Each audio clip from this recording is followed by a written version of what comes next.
Kung inyuhan ang Biblia, nganong dili man ninyo kayang sundon? Nganong kailangan pa man kuhaan, dungagan, mahaom lang sa inyuhang doktrina? Dili question nga ang balaang kasulatan or Biblia that composed of Old and New Testament ang simbahang Katolika ang tag-iya ni ana. Even gani ang history nagsulti ni ana nga kung wala ang Iglesia Katolika Apostolika Romana way mabitbit nga Biblia ang mga amigo nato nga mga tagak o sulpot.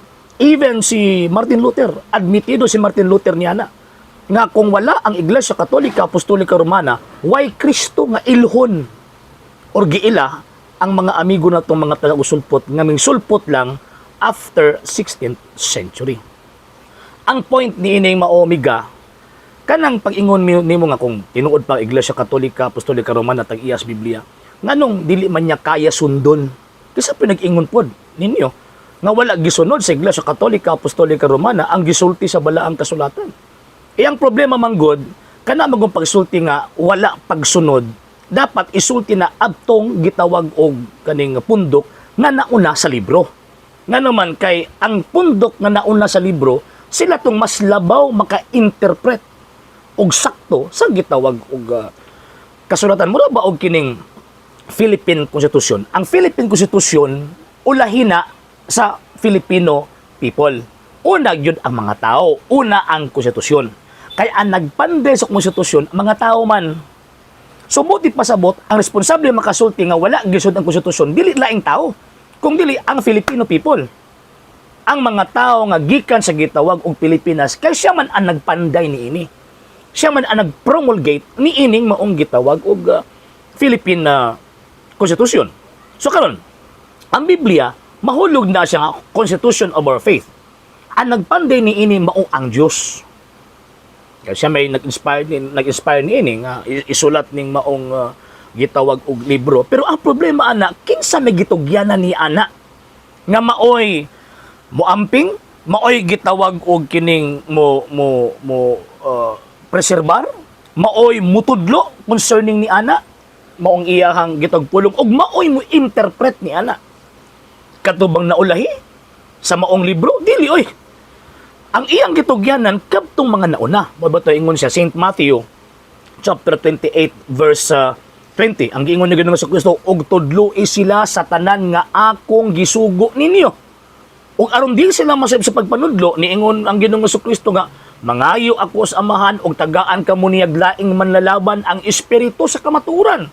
Ug ang espiritu sa kamaturan, siya ang magtudlo kaninyo sa tanan nga akong gitudlo or gisugo ninyo. Mo na nga, Ephesians chapter 3 verse 10, pinaagi sa simbahan, masayran karon sa Pangulo sa Kalangitan, ang kaalam sa Dios diha sa nagkalaing-laing paagi. So, buti pasabot, ang naay katungod nga moingon ba nga, sayop ka or wa ka mosunod sa balaang kasulatan, kadtong nauna ni anang maong libro. Libro ha? Composed of Old and New Testament. Katong sa Old Testament lang, di ba tumatawag nga o sa kalibro. Nga naman, kay mga scrolls man to, o wala pa man to nag-compile as one book. O, at the same time, wala pa po ito New Testament. No, ito ang Jewish scripture. Ang akong gipunting, kadtong Christian scripture nga composed of Old and New Testament.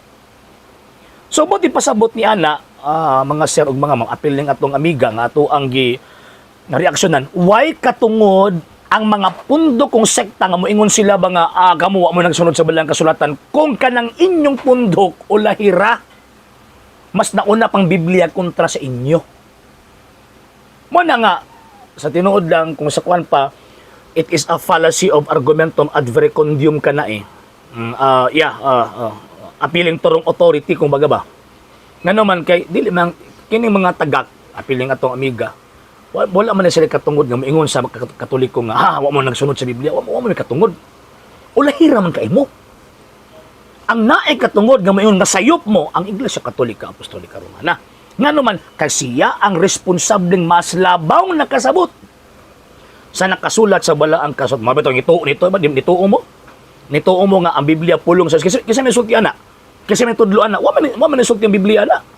Ang nisultian na ang Santa Iglesia Katolika Apostolika Romana. So therefore, naa sa iya ang kahibalo o kaalam sa Diyos. Pero hindi mamamati sa inyo ha. Nganong mag-agad ba mi sa inyong judgment kini mga naa sa gawas sa simbahan Katolika? Nganong mag-agad ba mi sa inyong judgment nga tagak ra man na inyong pundok? Wala man may katungod nga mo-interpret sa Biblia. Wa pud may katungod o wa pa may otoridad nga moingon sa gitawag og Iglesia Katolika nga wa niya gisunod ang Biblia. Ngano man again kanang inyong pundok tagak ra. Ang simbahan Katolika siya ang punuan eh. Nya bunga apil na sa iyang bunga ng tawag ining sacred scripture. Ang gituuhan na to composed of Old and New Testament. So again, wa may katungod nga masulti Iglesia Katolika way tawag ining wa magsunod. Modawat mog sa dili tungod sa simbahang Katolika na ay Biblia. Tungod sa simbahang Katolika na amoy gituuhan nga sinulat nga pulong sa Dios. Tungod sa Iglesia Katolika Apostolika Romana na amoy Bibliang ginagamit sa inyong pundok nga gisinayop ninyo pag or gisurambaw ninyo pagsabot. Bitaw nga ang naay katungod nga mosulti nga sayop mo Iglesia Katolika, di wa may katungod nga mosulti Iglesia Katolika. Sunod. Damgura na ninyo. Nahulog nga nagdamgura mo nga nagmata. Sa hindi pa po nakapag-follow sa mga pages po natin, i-follow nyo po yung mga pages po natin. RJ Horolanciano II, TV Apolia Punto Argumento page, Kuya Apologist TV page, and RJ's Vlog 2022. And pwede rin po kayo mag-send po dyan ng Facebook stars. And also, sa ating po mga channels, sa hindi po nakapag-subscribe, i-subscribe po ninyo yung mga channels natin, The Lay Catholic, Apologist International Official, RJ Sano II TV, Kuya Apologist TV, and Barrio Kawayan Religious Forum. And pwede rin po kayo mag-send po dyan ng super sticker, super chats, and super thanks. And maraming salamat po sa mga kapatid at mga Katoliko na always pong tumutulong sa programa po natin. Maraming salamat po. Nang dahil po sa tulong at suporta po ninyo, ang programa pong ito, until now, andito pa rin po sa social media. And until now din po, nangangailangan pa rin po tayo sa tulong at suporta po ninyo dahil wala po kami magagawa rito mga sir, mga ma'am, kung wala po yung tulong at suporta po ninyo. Sa gusto pong tumulong, sa gusto pong sumuporta, pwede po ninyong ipadala ang tulong at suporta po ninyo sa pamamagitan po ng ating mga account numbers dyan po sa ating pong screen. And pwede nyo po kaming i-message sa ating pong page kung via remittance po yung papadala po ninyo. Maraming salamat po in advance.